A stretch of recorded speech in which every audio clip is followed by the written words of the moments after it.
Waste Bengal, Assam, Kerala, Tamil Nadu और पौंडुचेरी का result 2 मई को आ चुका है। कहाँ किसकी सरकार बन रही है वो भी क्लियर हो गया है। इन 5 रियासतों में 3 सूबे ऐसे हैं जहां यके बाद दिगरे सबसे ज़्यादा मुस्लिम आबादी पाई जाती है। कश्मीर के बाद सबसे ज़्यादा मुसलमानों की आबादी असम में है, उसके बाद बंगाल में है और फिर केरला में। असम में 34% मुसलमानों की आबादी है, बंगाल में 28% और केरला में 26% आबादी है। इन सभी जगहों पर सेकुलर पार्टियों की जीत में नुमाया रोल मुसलमानों ने ही अदा किया है, खास सरकार जिसकी भी बन रही हो। लेकिन खुद मुसलमानों को इन जगहों पर क्या मिला है, मुसलमानों की कितनी शराकतदारी रही है इस चुनाव में और कितने मुसलमान जीतकर असेंबली हाउस पहुंचने में कामयाब हुए हैं, ये जानना ज़रूरी है। और आज की रिपोर्ट में हम आपको यही बताने जा रहे हैं पूरी तफसील के साथ। मिलत टाइम्स को आपकी ज़रूरत है, हमारी आप माली मदद करें। हर महीने सिर्फ 100 रुपये और 1 साल के लिए एक साथ सिर्फ 1000 रुपये। रकम भेजने के लिए यहाँ दिए गए फ़ोन पे, गूगल पे और पेटीएम नंबर का इस्तेमाल कर सकते हैं।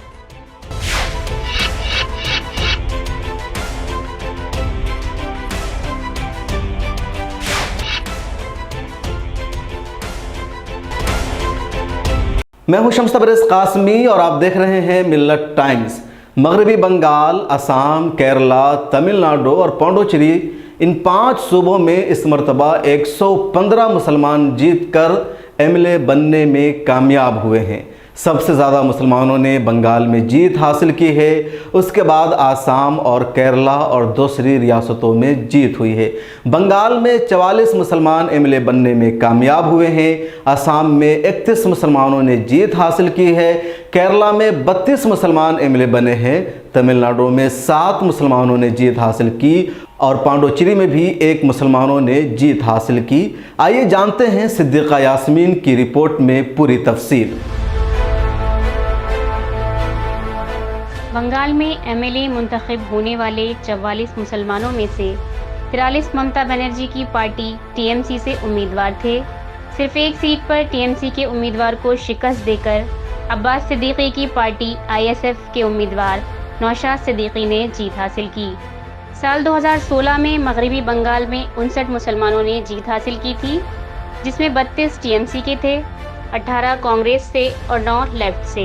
हालिया चुनाव में 15 मुसलमान एमएलए की तादाद बंगाल में कम हो गई है। टीएमसी ने 45 मुसलमानों को टिकट दिया था, जिनमें से 43 ने जीत हासिल की। कांग्रेस और लेफ्ट का कोई भी उम्मीदवार नहीं जीत सका। बीजेपी ने भी 6 मुसलमानों को टिकट दिया था, लेकिन किसी की जीत नहीं हुई। बंगाल में असेंबली की कुल 292 सीटों के लिए वोटिंग हुई थी और यहाँ मुसलमानों की कुल आबादी 28% है। टीएमसी से जीतने वाले मौलाना सिद्दीकुल्लाह चौधरी, फराह हकीम और जावेद खान के नाम शामिल हैं।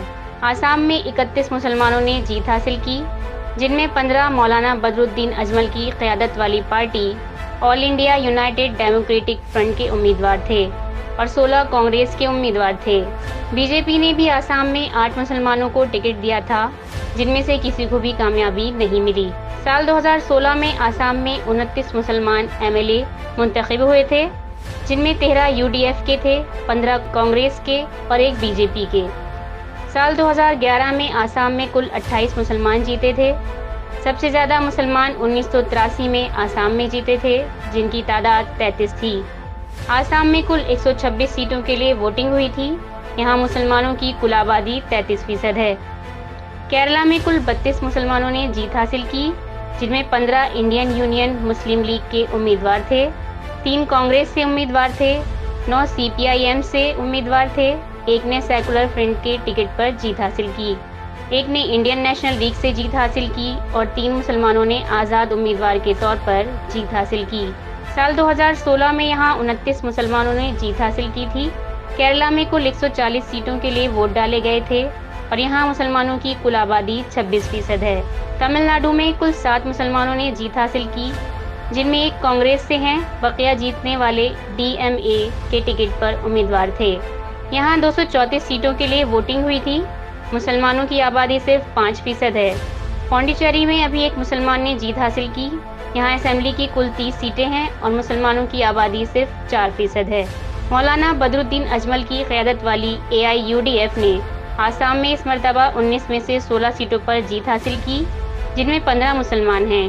केरला में इंडियन यूनियन मुस्लिम लीग ने 17 सीटों पर जीत हासिल की, जिनमें 15 मुसलमान हैं। सिद्दीक़ा यास्मीन, ब्यूरो रिपोर्ट, मिल्लत टाइम्स।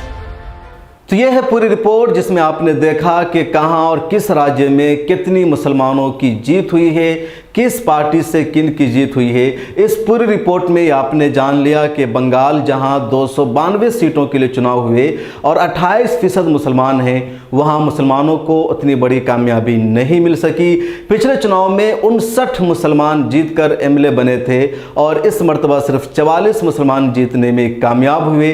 और सबसे बुनियादी वजह यह रही कि सारे के सारे जो जीते वो TMC के जीते और TMC ने सिर्फ 45 मुसलमानों को ही उम्मीदवार बनाया था, जिसमें से 43 ने जीत हासिल की। और एक सीट जहां पर अब्बास सिद्दीकी की पार्टी ने जीत हासिल की है, वहां अगर वो ना जीते तो TMC जीती। तो कुल मिलाकर 44 यानी जितना टिकट मिला उतनों ने ऑलमोस्ट जीत हासिल कर ली। लेफ्ट और कांग्रेस का खाता ही इस बार नहीं खुल सका और इसलिए लेफ्ट और कांग्रेस से मुसलमान भी नहीं जीत सके जैसा पहले चुनाव में हुआ था। इसका मतलब ये हुआ कि मगरबी बंगाल में TMC ने मुसलमानों को उनकी पॉपुलेशन के एतबार से सीट नहीं दिया, टिकट नहीं मिला और मगरबी बंगाल में मुसलमानों की तादाद कम रही। केरला का प्रेजेंट सबसे अच्छा रहा, वहाँ का रिजल्ट सबसे शानदार रहा। 26% मुसलमानों में 32 मुसलमानों ने जीत हासिल कर ली। 140 में से 32 मुसलमान MLA रहेंगे। आसाम में भी अच्छा रहा जहां 31 मुसलमानों ने जीत हासिल की। तमिलनाडु में भी 7 मुसलमान जीते और पांडुचेरी में भी 1, जैसा कि तफसीली रिपोर्ट में आप सब जान चुके हैं। आप इस बारे में क्या सोचते हैं? क्या मुसलमानों को और इन जगहों पर जीतना चाहिए था? कितनी मुस्लिम MLAs की तादाद होनी चाहिए थी? इन मुस्लिम MLAs से आप क्या तवक्को रखते हैं? कमेंट में अपनी राय ज़रूर लिखिए। फिर मुलाकात होगी अगली वीडियो में। आपसे रिक्वेस्ट ये है कि गूगल प्ले स्टोर पर जाकर मिल्लत टाइम्स का ऐप डाउनलोड करें। वहाँ ताज़ा तरीन खबरें आप देख सकते हैं, सुन सकते हैं, पढ़ सकते हैं। इसके अलावा यूट्यूब पर देख रहे हैं तो चैनल को सब्सक्राइब करें, फेसबुक पर देख रहे हैं तो पेज को लाइक करें, ट्विटर और इंस्टाग्राम पर मिल्लत टाइम्स को फॉलो करें।